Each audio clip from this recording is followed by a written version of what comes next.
Hey witch bitches, welcome back to Universe TV. If you don't know me, my name's Andy and this is my channel. So for today's video, I think we're going to talk a little bit about witches history / lore. I will be dropping the links below of the sites that I use to find this information.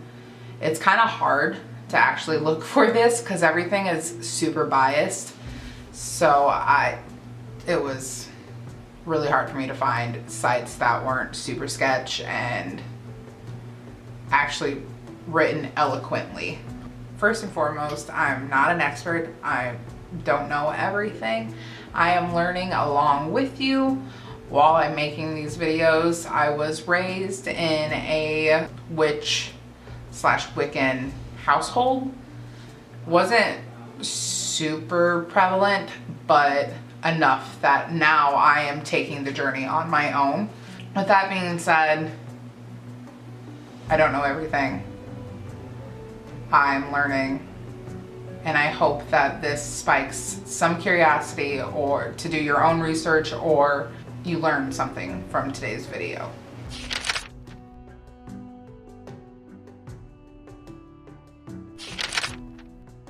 Written accounts of witchcraft and paganism are as old as recorded history. This has been a religion for as long as, we don't know. It's been a religion for frickin' ever. It is still, obviously, still a continued practice today. So as we know, a broad spectrum of witch stories exist. You get everything from Wizard of Oz to practical magic to Charmed, Harry Potter.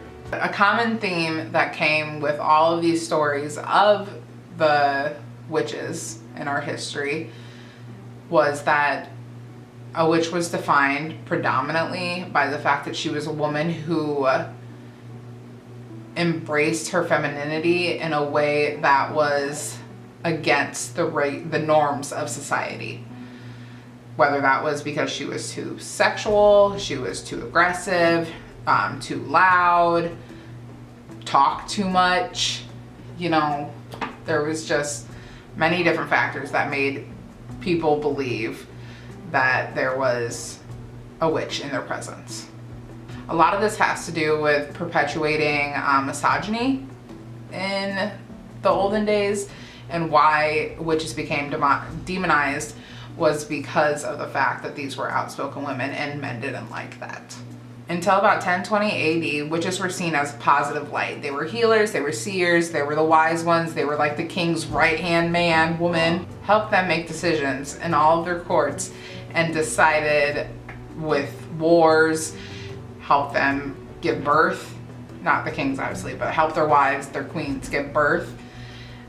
And yeah, so they were literally a standard in your court for a leader.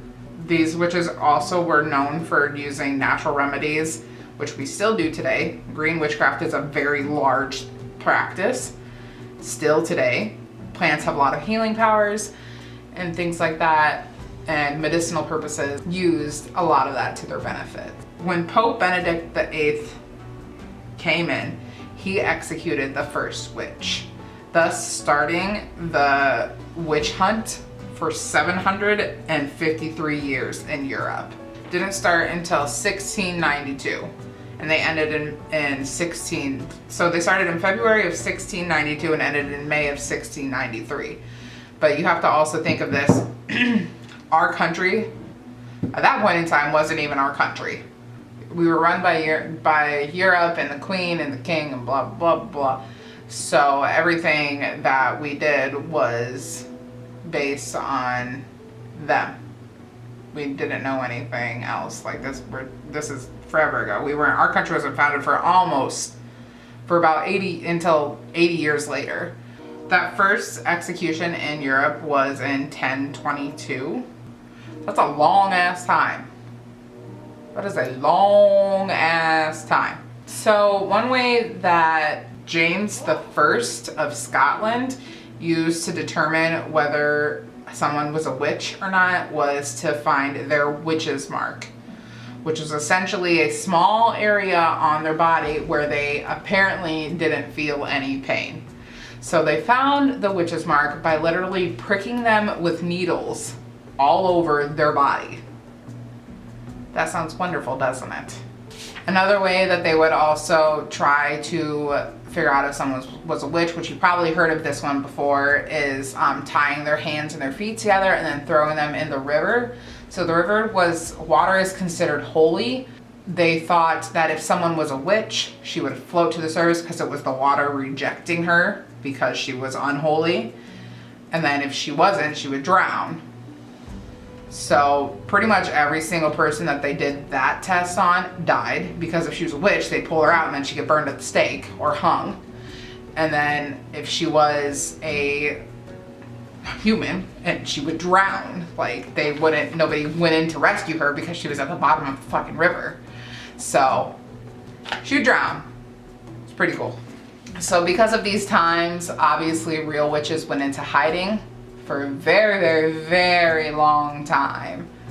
So it's sad to think that something that was seen as so powerful and so strong before and so intelligent and wise was now considered demonized and evil and just awful. So the Witchcraft Law, which was a law that they passed in order to justify executing these women, stated, I don't know if it's verbatim, but quotes, "If any man or woman be a witch, that is, hath or consulteth with a familiar spirit, they shall be put to death." A familiar spirit also, if you don't know, I don't know if this is referencing this exactly, but a familiar is a guide that a witch uses. So they could have written this knowing that witches seek external guidance when they're practicing. It can also be like considered a protector. A lot of witches' familiars are pets. They're their cats or their dogs. I don't know if that was what they were considering when they wrote this law, or if it just means you're familiar with the fact that their spirit is a witch, like they're a witch. So it wasn't until 1951 when that law, 1951, literally 930 years about after the first witch execution in Europe. 1951 was when that law was finally abolished. So with that came the new age of witchcraft, and Wicca specifically became very popular. In 1921, Margaret Murray published the book, The Witch Cult in Western Europe. A lot of her theories have been widely discredited now, but regardless, her book initiated a lot of the conversation about modern witchcraft and being comfortable again with that. So once witchcraft law was abolished, there was two major influencers who started witchcraft/Wicca back up again into modern religion. One of those is Gerald Gardner. He's a very famous name in the Wicca community. He is considered the main influencer of Wicca. He's written many books about it, including the book Witchcraft Today. I've never actually read this book, but it's very old, so that's probably why. I think it was published in like 1964 or something like that. And then the second major influencer of the time was Doreen Valiant. So she is widely known for being the author of the Wiccan Rede. So I'll put a picture up here somewhere up here, and take a moment to pause the video so you can read the Wiccan Rede. Okay, so I'll just smile pretty. So the term Wicca came from, it's derived from an Anglo-Saxon term meaning craft of the wise, which coincides with our theory about witches being like the right-hand man to the king, decision makers, seers, you see it in the movie 300. Leonidas goes to the seer with the old creepy old guys, the freaking, I don't remember what the hell they're called right now. But the old guys that are creepy, and then there's like the girl that's all dancing naked with the sheet on, and she's the seer, right? And she talks to the old people, to the old guys that are all perverted and gross. But so that just like is one representation in pop culture that shows you that, which is ancient Rome, that was a sign that they used to make decisions. So he goes to the seer to see if he should start war or not. So that's a pretty good representation of what seers were actually used for. Although I do feel like that seer specifically was hella neglected and not actually like respected at all. That pretty much brings us to current paganism. There's a lot more that I could go into, and older crafts that I could get into, older spells and things like that, but I think I'm going to save that for another video. So today paganism slash witchcraft slash Wicca, whatever you want to say, is in the top 10 religions of the world. There are a lot of religions in the world, and being in the top 10 is probably actually something to be fairly represented. If you look up the top religions in the world, paganism is not actually listed, but paganism can fall under 3 separate categories on that list, which is unaffiliated. So they're not affiliated with a main denominational religion, which that probably largely has to do with paganism, I'm sure. It's probably paganism and atheism are the 2 large factors in that. And that has 1.2 billion people. So this number easily, more than likely, has grown tremendously now because of the fact that paganism has grown tremendously in just the past few years. Like, it is a huge deal now. And then with 400 million people in folk religions. Folk religions essentially just mean that they're religions based on your heritage, not really about one god above. It's more so about like your surroundings and your ancestors and things like that. And paganism easily falls into that category, with 100 million in the other category, which could also be paganism. So all 3 of those, the folk religions, unaffiliated, and other, all 3 of them are in the top 10 religions. The unaffiliated, I think, being in the top 3. So that's just something to say. So paganism has grown largely in the past like decade or so. It's been growing steadily since about the 50s, 60s, but a huge following has happened in our current era. Some researchers actually believe that our current culture could change from Judeo-Christianity to paganism, or to like a 50-50 split kind of a deal, where you're going to see a lot more people being outspoken about being pagan, which I feel like has happened largely, at least in my life. Maybe it's just because I am more outspoken. People are like, oh, I can talk to her about this. Oh, this is okay now. You see a lot more metaphysical stores popping up. You see a lot more people just being open about it. Like, everybody fucking loves Stevie Nicks of Fleetwood Mac. She got a revival here this past year, especially with Cranberry Juice Guy. A large thing that has to do with paganism and why we might end up changing is because paganism has a strong belief in the gods, either God, the gods, spirits, etc., whatever it is that you choose to believe in exists within our nature and our earth already. Like, it's the energy of the earth.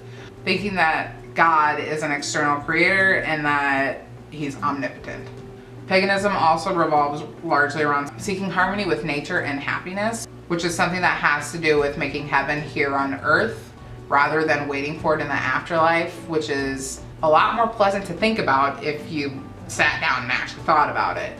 So wouldn't you rather know, rather than thinking you're going to go to heaven or whatever, the pearly gates, wouldn't you rather know that you led a good life here and you left a good footprint here on this earth than not knowing what could happen if you had a shitty life here?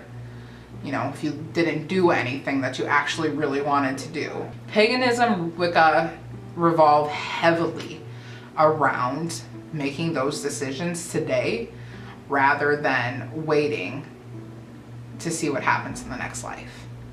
And that has a large pull for a lot of people to come to paganism.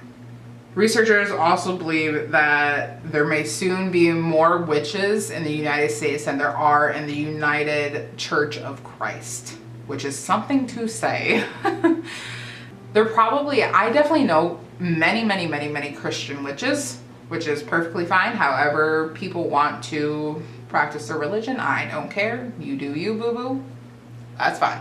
But yeah, it's perfectly fine if you're a Christian witch or if you're Wiccan. I just personally am not either one of those things. I am actually more towards an agnostic / atheist witch. I don't really believe in a god.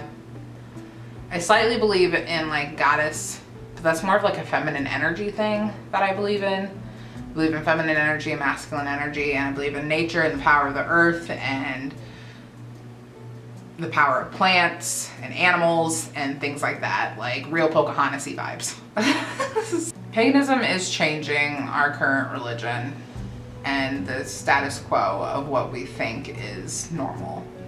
While this religion has been around long before organized Christianity was around, it's getting a rebirth in this current era. I personally find that to be a breath of fresh air. As somebody who struggled with religion for a majority of their life, it's nice to see something that I genuinely agree with and genuinely feel my own power in. Like, there's obviously some factors of not knowing. Like when you do a spell or whatever, you don't know for sure if it's ever gonna work. For the record, I have had multiple spells work. I also have been able to interact with multiple spirits and things like that. I've kind of always been in tune with those things just because I think I had an awareness of it early on. Like, I remember my mom doing spells. She never let us see, but I did find them. She just made sure that we were very well educated when it came to things like that. Like, we had books all over the house about it, which is a goal that I hope to have in my future children's lives. It's just nice to see this change and to see people caring more about the earth around them and respecting the spirits and the animals in a way that probably has never been really taken seriously before now.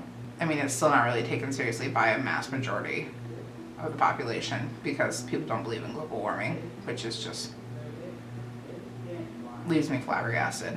So I hope that if you stuck around, you learned something about witches history and witches lore.